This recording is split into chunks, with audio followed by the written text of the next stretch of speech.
right? Hey, good evening. This is Mr. Oxy coming at you live from Palm Beach in Florida. And I am joined by our special guest tonight, Kevin Zoll. And of course, he's the multi-millionaire Oxy warrants investor. And I thought we could take a few minutes just to chat and sort of compare notes and see how we're going. So Kevin, over to you. Say hello. Yeah, hi everyone. This is Kevin. It's always great to be here, chatting with you, Rudy. Once again, you changed my life. So with your video, so I'm always grateful to chat with you and learn from you. Yeah, awesome. So Kevin, let's sort of jump right into it, right? So I'll just say sort of straight off the cuff here, and straight off the mark that I haven't prepared anything, so don't have an agenda. I don't have any pre-prepared questions for Kevin. We're just going to chat for a few minutes and kind of compare notes and see where we're at. See if we can figure out where we're going from here, and see how it goes. So I guess maybe as a starting point, I'll just sort of set the stage and say I am still long Oxy common, right? So I have a fairly large position in Occidental. I have exited some of my holdings over the past maybe 6-7 months or so. Obviously, at the time Warren Buffett started buying into Occidental Petroleum, the stock price spiked, which was great for all of us. And at that point in time, I did take some cash off the table. I also made a donation to our charitable foundation, which obviously gives me a bit of a tax break as well. But right now, as we speak, Oxy is probably, and I'm guessing here because I'm not absolutely sure, but I think Oxy is probably my third or my fourth largest position in energy stocks specifically. So Kevin, that's kind of where I'm at. Where are you at? Yeah, so everything that I previously owned, all the warrants, I still own it 100%.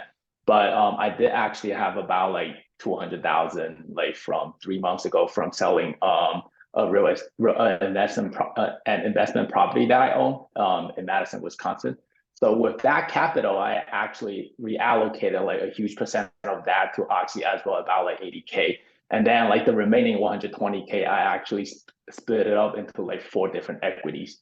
Because so now I actually own this investment advisor firm. I actually have a few clients, they are all my friends. So and I bought the same stock for them. So for me personally, I want to have skin in the game for all the stocks that I bought for my clients. So that's why I kind of divided up the 200,000 capital into some of that they own. So because I like to have skin in the game.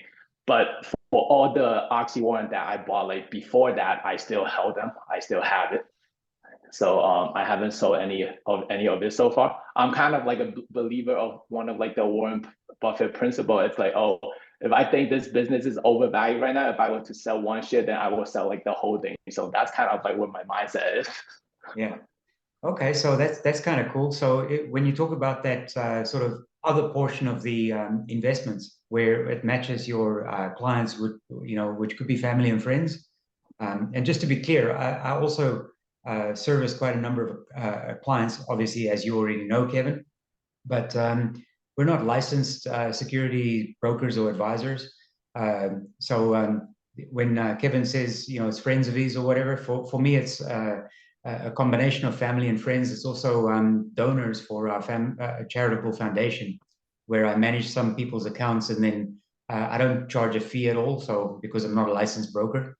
But they do make a small contribution to the charity every year if we make a profit. If we don't make a profit, then they pay nothing. All right, so it's pretty much just a sort of a charity account. But let's sort of talk about that. The other portion, right? So most people know me as Mr. Oxy, and now most people know you as Mr. Oxy Warrants. So where did you put the rest? Yes, so it's split into 4. So one is GoPro, and then one is Crocs, and then the other one is SMLP. So these are the 3, I think. And the other one, it's kind of a risk arbitrage play, which is Activision Blizzard. So because you might already know, Microsoft announced to acquire Activision Blizzard at a $95 per share, and then Uncle Warren Buffett actually dumped a huge few $1 billion into that stock as well. So that also kind of caught my attention, and then I kind of went through there's some analysis, that kind of thing. It's good. So that's also like one of my risk arbitrage play there. So for me, it's also like a learning process there as well. So these are like my other four equities that I currently own. So Kevin, do any of those clients of yours own Occidental or Occidental warrants? Oh yes, yeah, they do own Occidental warrants. So effectively, whatever they have in their account, you have in your account as well. Yes. Okay. Yeah, that's kind of like my philosophy. Like, I don't want to buy anything for my clients, especially like they're all my friends and family, on something that I don't own, because I really felt it like if I don't own that thing, I don't pay as much attention to it. So yeah. So I've said the same thing before as well, right? But maybe sort of in a different way, and maybe to provide some context on that. So I have quite a number of clients that I serve, and sometimes when they come to me, then they already have an existing portfolio, which might have stocks in it, which I will either then sort of do a bit of a cleanup based on my personal investment philosophy and narrative and thesis or whatever. Obviously, otherwise, why would they have come to me in the first place? Uh, and then I would ask them, and I'm not suggesting at all that these are bad choices in terms of stocks, they're just different, right? So I'll give you an example. So if I have a person who asks me to manage some stocks for them, and their portfolio might have a stock that I do not own, but the stock that I do not own is JP Morgan. I would ask them if they feel confident or if they would like to maintain that holding. And of course, I would also consider potentially adding some JP Morgan to my own account because I like to have the same stocks as what my clients have. However, there are exceptions where I don't hold the same stocks as my clients simply because they brought stocks to the portfolio or to me prior to our engagement.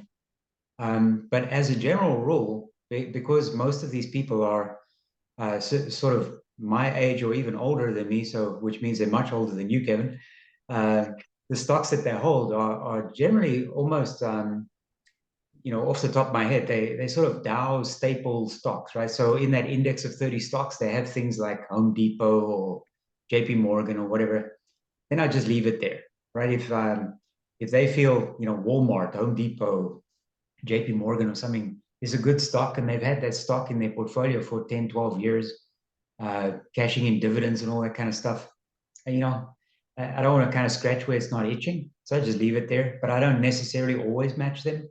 So there are clients of mine who have stocks that I do not own. So, there's that kind of variance there. But as a general rule, I would also put them in exactly the same stocks that I would typically invest in myself. yeah, that makes total sense. Like for me right now, I haven't actually encountered a client yet that comes to me with a portfolio that have stocks. It's more like, oh, they create a new account with like Charles Schwab, and then like my investment advisor firm, we take also we like a PO, we sign a POA so I could actually control their account. So it's mainly like they just infuse like new capital in there. So it's not so far I haven't encountered any. So like that's also why. Yeah, but coming back to your point, like if I actually encounter like similar situation, I will probably do the same. Like for stocks like Chase, I will probably just ask my clients like, oh, do you still want to keep this? If so, like probably just keep that. Yeah. Yeah. So I think one of the questions that we can probably try to put some daylight on is how and where do we exit, right? So obviously, if you exit, you create a tax event, and I mean, at the end of the day, you're going to pay the taxes somewhere along the line, right? But right now, when you sort of look at your portfolio of Occidental warrants specifically, do you have an exit strategy, or are you saying because it's still another sort of 5 years before they expire, I'll just wait and see how it rolls out? Yeah, so I will sell it based on the intrinsic value calculation that I have. I think right now, let me just double check my note. It's probably around like the 110 ish for warrant, which put I think Oxy the common share to be at like 132. And then I think hopefully it'll get to that in like the next 1 or 2 years. So once it gets to that, I'm simply just selling it. So I'm not planning to hold it until like when the expiration expiration time comes close. So I'm just waiting for it to get back to its intrinsic value and then just sell that. And then unfortunately, I have to pay the heavy tax. Hey, you know what? Like I've said many times before, no one gets poor taking profit, right?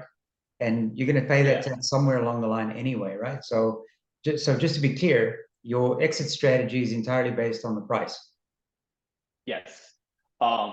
So it could also change. So based on like the current like oil price that I'm forecasting for like the next 1 or 2 years, I think like 110 for Oxy warrant is the fair price for me to exit. But let's say like if something changes that, I don't think like the WTI price will be above like $80 for the next 2 years. Maybe like some huge macro change.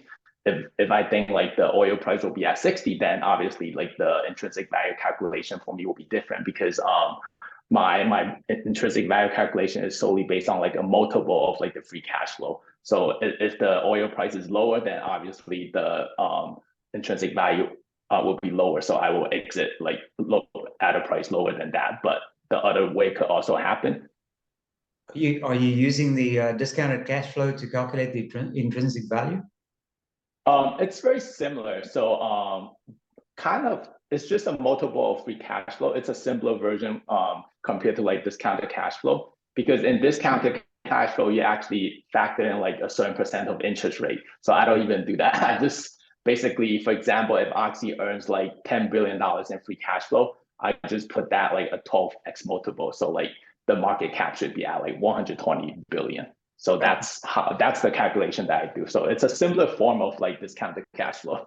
Yeah. So I mean, at the end of the day, it almost I don't want to sound too flippant here, but you know, it almost doesn't matter what kind of algorithm or calculation or you know value you use in order to make assumptions. We're always making assumptions, and when you're making assumptions, unfortunately, you can be wrong sometimes 100% of the time, which is one of the biggest problems I have with discounted cash flow.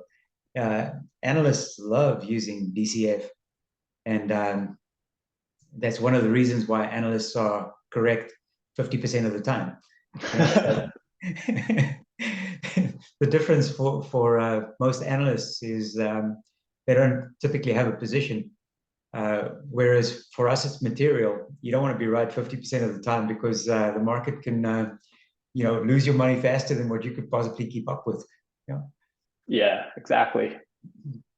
How do you feel in terms of the current macro environment as it relates to the stock market in general? So obviously, you know, the S&P 500 is down, what's it, 25% or something year to date. Fortunately for people like us, most of those hits have come from a technology point of view and maybe financials or so. But where do you see it going? Yeah, I feel like it's hard to talk about like S&P 500 kind of like as a whole for me, because I'm like very so narrowly focused in like oil. That's basically like the only industry that I kind of like care the most about at this point. But even as the macro economic as a whole, like even like now like the big R word is being thrown a lot right now out there. But from like if you look at it historically on the data, I think like an average recession only lasts about like 18 months. So even if S&P 500, let's say, go down for like 18 months, eventually it will come back. That might take time.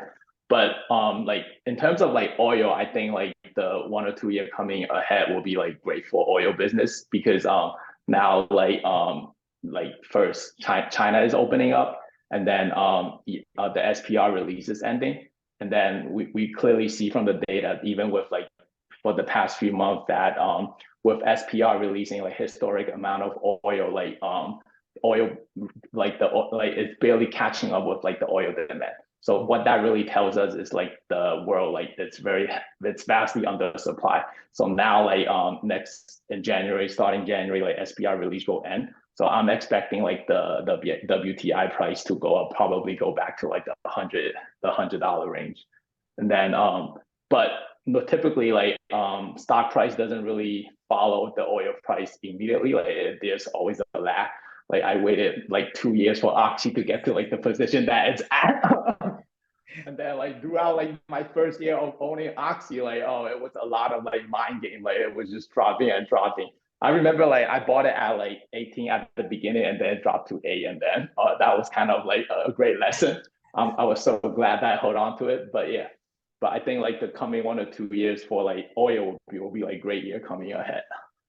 I remember, sort of about 2 years ago, I used to make those videos sort of every couple of months or so that ask the question, where's Oxy going next? $3 or $13, Or otherwise it would be like, where's it going next? $13 or $23 when we were kind of stuck in the middle between those price ranges.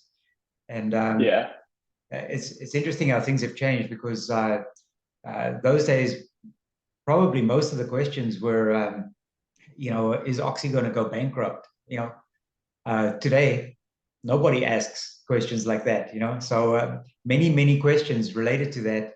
And I used to do a call with investor relations every quarter after they announce their results, just to kind of check in and see how it's going. And to be honest, now I don't even bother anymore, because when you're sitting on multiples like we are, what can they tell me? It's like even when like on Oxy Common, even when the sort of stock price crashes from $77 back down to 62, you're still sitting on a 5-6x multiple. Yeah. Yeah. So those are interesting things for me. But like, let's talk just a little bit about oil. So you said your focus is primarily on oil, but your primary holding, obviously, is Occidental warrants, right? Yeah. Do you have any positions in any other energy or E&P or oil and gas or pipelines or anything like that at all, or not? Oh, I actually do like so there's another thing that I own in my portfolio. It's called SMLP. It's a very small cap pipeline business. So like these are the only two, but that's a very small percentage compared to like my Oxy holding. I think I've done like 10% of my 200,000 equity. So probably like 20,000 in that compared to like the 2.2.5 mil that I have in Oxy one. So like that's very minimal there. But I do own that these are like the two energy businesses that I own.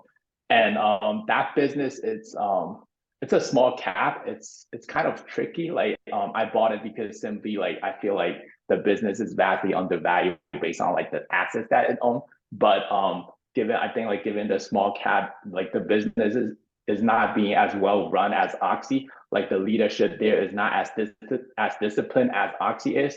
What I mean by that is because like that business actually own quite a huge amount of debt compared to like its asset. And even on the relationship, I mean on the investor relation call, like the CEO was like, oh, our primary focus is like lowering debt, and then they are still doing like M&A when they still actually have like huge amount of debt. So that's kind of like what I dislike there. But the fact that I own it is only because like it's so undervalued. So I was willing to dump like 10% there. All right. So, and Kevin, from a personal point of view, just at a high level, obviously without going into too much detail, but do you kind of segment your portfolio into sort of, this is what I'm going to hold, and this is my play money, or something to that effect, or do you just view all things equal in terms of what's in your portfolio? I kind of like view all things equal, but I do have a prioritization based on like the amount of knowledge that I have for each industry. So like obviously right now I would say like my best knowledge is in oil. So if I were to have two different businesses like equally undervalued, I will most likely put more money into like the oil, because I just feel like I know the industry a lot more in comparison to, let's say, like a camera industry or like a shoe industry, stuff like that. Mhm. Have you ever looked at Petrobras? I've been covering Petrobras in a few videos recently because I just believe it's grossly undervalued. Do you have any thoughts on that, or have you looked at it at all, or are you not interested? Yeah, I did look at that. I actually tried to do a deep dive, I think, a few months back when I sent you the message. But then like I went to like I think I could really find any like financial like some PowerPoint or stuff like to read, because I think it's in a different language or something. So like the material is very minimal. So I didn't I kind of like stopped there because like I already have Oxy. So that's why I kind of like didn't get into like Petrobras at all. Yeah. Okay. So how about going back to Oxy? What's your sort of spidey sense or your personal thoughts on Berkshire Hathaway just purchasing the company lock, stock, and barrel? Yeah. So I feel like the moment like Uncle Buffett bought Oxy, it kind of like gave me a sense of like relief. Oh, it's like, oh, now like this guy like, kind of like investment god that I used to like, I follow his principle a lot. He actually bought like a huge amount of he put a huge amount of capital on this. So that was like the first intuition that I got when I heard him bought Oxy. I was like, wow, like and I was kind of like very proud of like us like being like a few years ahead of him on buying this. Yeah. Don't you just But hate it as when the institutional investors follow you, you know? yeah. And and interesting, so I was actually at Omaha on like for Berkshire annual shareholder meeting. And then at that time like Berkshire didn't even own over 20%. But but he kind of like gave it away when he was answering one of the questions at the annual shareholder meeting, when like one of the shareholder was asking him about Oxy. He gave it away in the sense like, oh, he said once he heard about Oxy, he went to his guy, like whatever the guy name is, like who was responsible to help him like buy the equities. He just went to them. He just went to him and he told the guy simply like, oh, help me buy 20% of Oxy. So at that time, I caught that. I was like, oh wow, it sounds like it felt like, oh, Berkshire is actually interested in Oxy a lot more than what they own right now. Because I think at that time during like annual shareholder meeting, they probably own like 8% or so. So then so like they start at the end, they were still continuing to accumulate like now probably over like 26%, including like the Yeah. warrants. Yeah. So that was amazing. Yeah. Yeah. And Yeah, it's interesting, you know, like when I say, isn't it annoying when the institutional investors kind of mimic us or follow us, you know? So when I first opened my position with Occidental, which was really small in my portfolio, effectively, I actually just opened a position initially just because it was paying a 7% dividend annual yield. So I actually thought I'll buy a little bit of Oxy and I'll just keep it, you know? I had no idea of at that point in time of Anadarko and the pandemic and you know all that kind of stuff. You know, I just owned a little bit of Oxy, and then of course when Carl Icahn started becoming engaged and involved as an activist investor, I was sort of like, yes, you know, now I got like an institutional investor who's kind of following my stock, you know. And then when Carl kind of started making moves and withdrawing from the stock, I thought like, oh well, you know, there goes Carl Icahn. But then, to be fair, and many people have said this as well, and it's a fair comment. If Berkshire Hathaway had not done what they had done for us with Occidental Petroleum, our portfolios and our performance, specific to Occidental, but just in general, would have not looked as good as what it looks today. It's a fair comment, right? Yep, I totally agree, completely agree. Like, because like of his purchase, I think the stock price went up from like 40 to like 55 in like 1 or 2 weeks, which was insane. Yeah, in fact, I'd be as bold to say that if Berkshire Hathaway had not done what they did in terms of adding to their position on Occidental, I might still be making videos saying, "Where's Oxy going next? 35 or 45?" Yeah. Yeah. So, Kevin, I don't want to keep you too long. We've been chatting for almost a half an hour, but is there anything that you sort of can think of that you'd like to share with our our investor community here on YouTube that might be beneficial to them, or news, or anything of interest that you want to talk about? I guess just follow your videos, watch all of them. Yeah. Okay. So, Kevin, thank you very much for joining me tonight. I hope this is useful to some people in our community. There are a lot of people who are even younger than what you are, Kevin.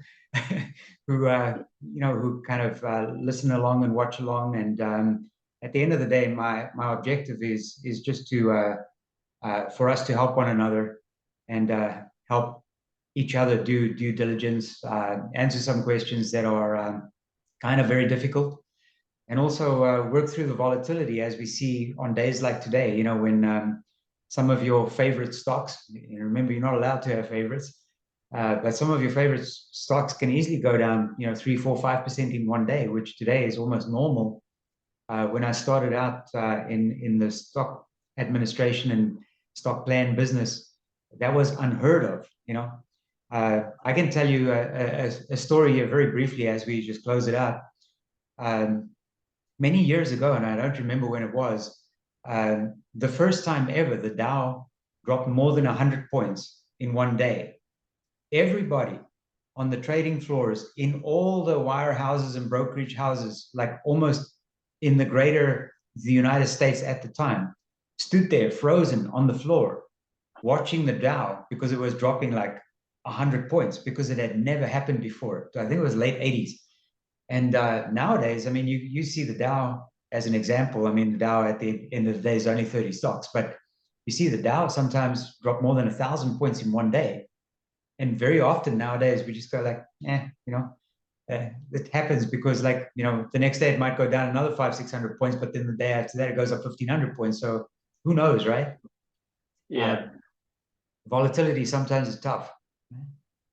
Yeah, I feel like, especially like in December, it's like volatility is just up in the roof in December, because I think, like, I was reading this Peter Lynch book where he stated that so in December there's a lot of like institutions, they might be balancing, and also like they might be liquidating for the holidays, because like these are humans as well, they need the cash to go past the holidays. And actually, so like this year so far, like this December, it's been really bad. And also like last December, which is last year, it was also really bad. And it was also like last December, it was the month that I liquidated all my Oxy common share, and then I transferred to Oxy warrant. Like fortunately, like the conversion worked great there. And then even the year before, I think during COVID time, like December was the same thing. Like Oxy just crashed like huge dramatically, and then. But the funny thing is, like, for January, like it always bounced back. But I don't know. We'll see how it goes in 2023 January. Yeah, there's another point that actually sort of complements what you just said, right? So at the end of the year, the calendar year, which is also the end of the fiscal year, obviously for most people, wealth managers and financial advisors need to show their clients that they've turned a profit. Yeah. So very frequently they'll exit many positions sort of in December and put the cash on the books, because at the end of December they can say to the client, look, the market went down 23%, but you only lost 5%, or they can say the market went down 20%, but you made 5%. So in other words, you did well, I did well for you, whatever. So you get all these dynamics that come into play, which impacts day traders a lot. But if you're buying good quality companies, and for the most part, which is my philosophy, if you buy good companies and you own them, as a general rule, you're okay, as long as you don't panic and do things in a rush manner when you probably should just be sitting on your hands. Yep. Yeah, I find like that's the toughest thing to do. Like, but fortunately, after going from Oxy like 18 to 8, like now I'm seasoned enough for that. All right, Kevin. So thank you so much for your time. Thanks for joining me. I'm going to post this to YouTube in a little while, and then other people can benefit from your experience as well. So thank you so much for joining me. Thanks for having me. Okay, bye-bye.